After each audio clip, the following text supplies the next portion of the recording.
Alright guys, so let's get the rundown and get the verdict out on Lion Rampant versus Dunemarchers. Both of these are exotic leg pieces for your Titan class. Now, let me go ahead and say this right across the board. You will never be able to skate the way you used to in Destiny 1. I know a lot of people associate skating as just the ability to glide above the ground. That's not it. The thing that made skating such a good thing in Destiny 1 was the ability to glide across the ground, but then hit the ground and gain momentum. And every time you hit the ground, you gain more and more momentum.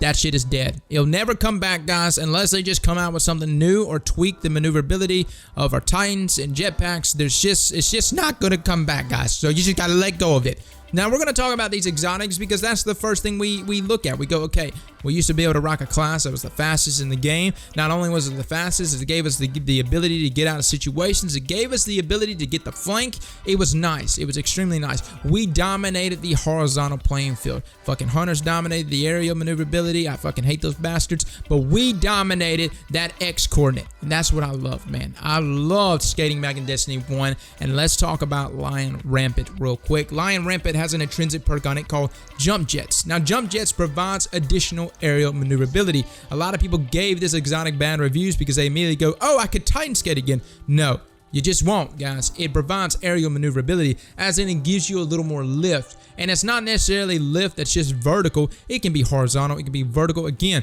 if I can say there's anything that Lion Rampant can be compared to, even though it's a different class and a different exotic, it reminds me so much of what Bones of AO was to Hunters. Bones of AO was really good, especially if you rocked Better Control. Better Control was the dominating jump in Destiny 1 for Hunters. It allowed people to get that in-air accuracy, that verticality, and Lion Rampant is one of those things that allows your Titan to kind of be like that. So the vertical movement on Lion Rampant was really good. I was able to get behind enemies. I was also able to seamlessly transition from different elevations of the map. There's different, you know, Destiny 2 is just, we've got structures upon structures. Just like just fucking blocks upon blocks in just the middle of nowhere and fucking rocks. And so just being able to just transition from one point to the next point seamlessly with these boots was really nice. It's something that I took note of. No, you're not going to be able to gain that horizontal jump speed, that skating speed that we used to get to in Destiny 1, but in terms of just seamlessness and being able to just smoothly glide across different points in the map, is actually really nice and something I had to take note of. And again, that vertical movement on enemies was also extremely nice, especially when I had to get out of a situation and just go over the top of an enemy, give them the jukes. It's as if they're not expecting you to be that high above them and they're just kind of lost trying to find you. Not many people taking advantage of the vertical space in Destiny 2 as we used to take advantage of it in Destiny 1.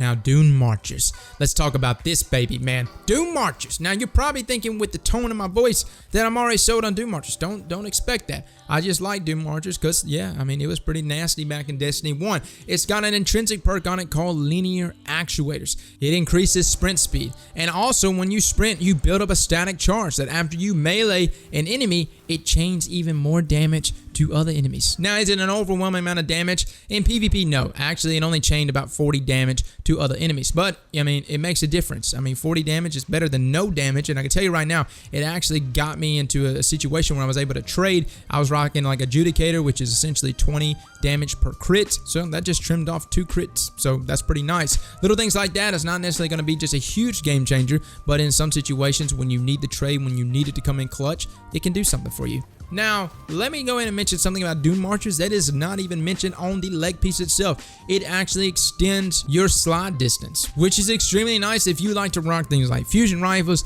if you like to rock things like shotguns, and oh my god, it's like everything I'm saying about Dunemarchers sounds like fucking gravy, man. Everything is saying, hey, you want to dominate that X playing field again? Boom, you've got not only increased sprint speed, but you now got the ability to slide even further. So you've got an exotic here with practically knee pads. And on top of all of those things, you've got an ability to land some AoE damage when you get a melee off on enemies. So which one of these exotics is actually the best? Turns out they're both very good, but if I had to choose one, because I know you guys, you're gonna be like, motherfucker, make a decision. I would probably have to choose Dunemarchers because of the different weapons that Dunemarchers offer. You essentially got knee pads, you got extra sprint speed. You also have something that allows you to get a little bit of AoE damage on multiple enemies. Those things are extremely nice, man. And so there's just a lot of things in Dunemarchers' arsenal that just makes it a go-to exotic for most people. Now, that does not mean Lion Rampant is a bad bad exotic. More or less, in my opinion, Lion Rampant takes somebody that actually takes the time to learn this exotic. Remember guys, when Bones of AO first came out, and this is going to surprise some of you, but when it first came out, a lot of people thought that that exotic was trash. Can you believe that? An exotic that turned out to be the top tier PvP exotic for hunters in Destiny 1, most people thought it was trash. And again, the feel that Lion Rampant gave me in Destiny 2 so far is that it offers that same thing. It offers that vertical maneuverability. It offers the ability to seamlessly transition from points on the map, and it's something that, yes, it is a learning curve, but it was one that I found myself loading out just continuously from match to match and enjoying it. Well guys, that is the exotic leg review, and I know some of you are like, well man, where's Peacekeepers? You know, Peacekeepers, I think it's like in a whole different arsenal of its own right. Peacekeepers is the wild card that we'll probably just talk about individually at some point. But guys, if you enjoyed this video, if you like these little comparisons, man, appreciate the like button. Sorry the video is so long. I just kind of want to just touch on all the different details, man. I got a lot of love for both of these exotics. I've put in a lot of hours behind both of them, and I really think you should give them both a try. Well guys, as always, slap that like button like your mama told you right.